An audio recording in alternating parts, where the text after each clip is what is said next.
So I meant to do this video a couple days ago, but life got the best of me and I wasn't able to get around to it.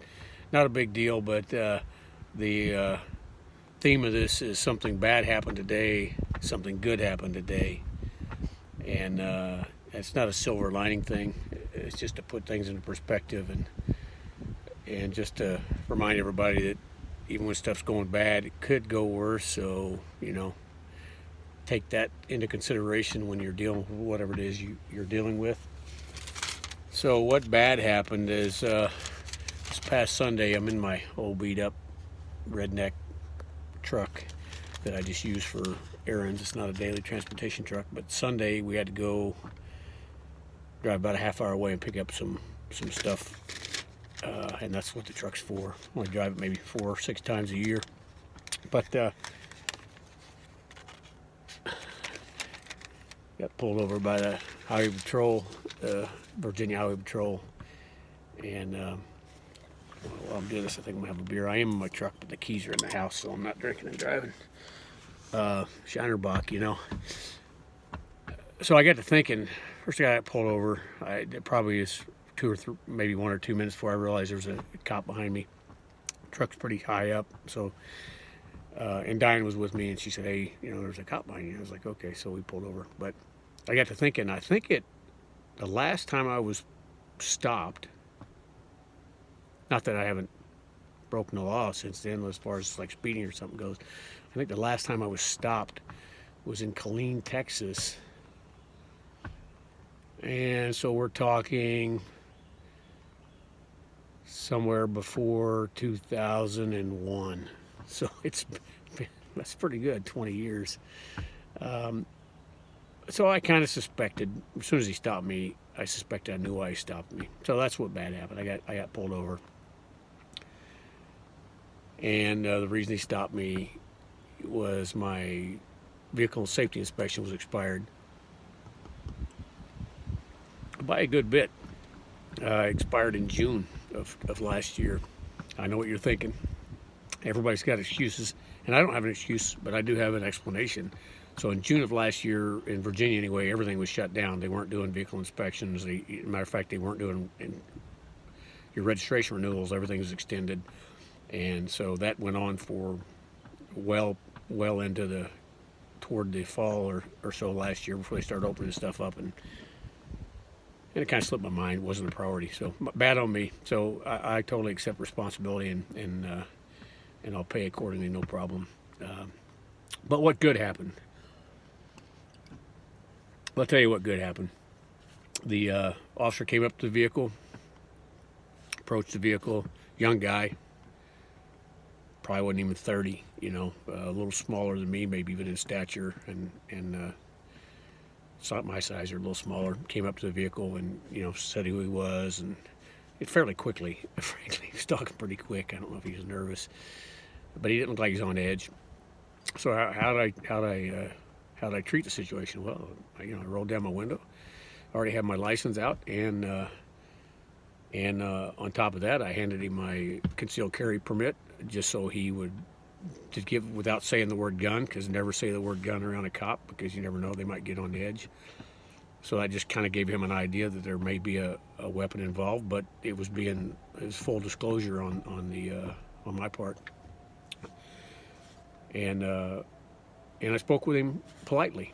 I said sir and officer and etc. And I kept my hands where he could see them all the time. One on the door seal, the driver's door seal, and the other one on the steering wheel, because my truck sets pretty high. And I'll just kind of give you an idea how high it sits. So there I am. He can't see inside the vehicle really. I mean, he can see people, but he can't see what the people are doing. And I'm aware of that. And I want to make the officer as at ease as possible in a potentially stressful situation. You all know me. I'm a law-abiding person. He does not know me. And I want to make him as at ease as possible, in the hopes of maybe, getting off of a ticket. But regardless, I don't want anything to escalate. So that's how I treated the situation. So I was respectful to him. I mean, he said the right things. I didn't argue with him. Why argue, right? There's nothing good can come of that. But I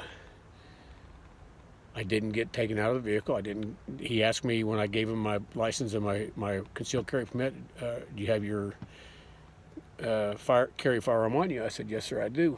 And that's where that ended. He didn't ask any more. He could have asked me to get out of the vehicle and surrender the weapon, so he felt even more at ease.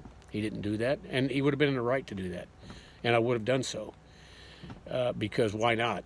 I'm not going to get shot today for an expired vehicle inspection or any other trivial thing for that matter. I didn't resist. I was polite. I wasn't on drugs. You kind of see where I'm going with this. When you break the law, first of all, don't break the law. But when you break the law, own it, you know. There's no sense in turning something bad into something horrible. And it's just not worth it. So I'll probably pay a, who knows, $100 fine, $50, $100 fine. I don't know what it is. Haven't been able to figure it out yet. But that's kind of the end of that story.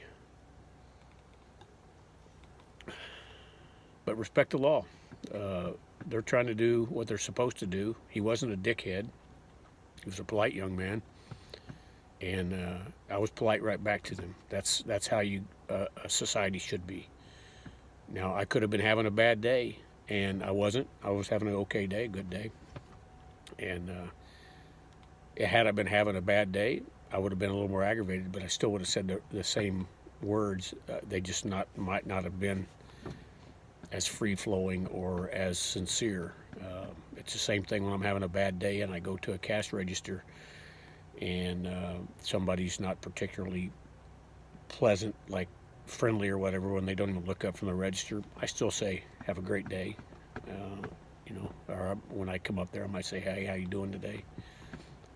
Well, you know, I mean, we live in a divided society, and it's not just race, it's not just gender, it's political affiliation. Doesn't have to be contentious. We can get along, and we can continue to try to rebuild our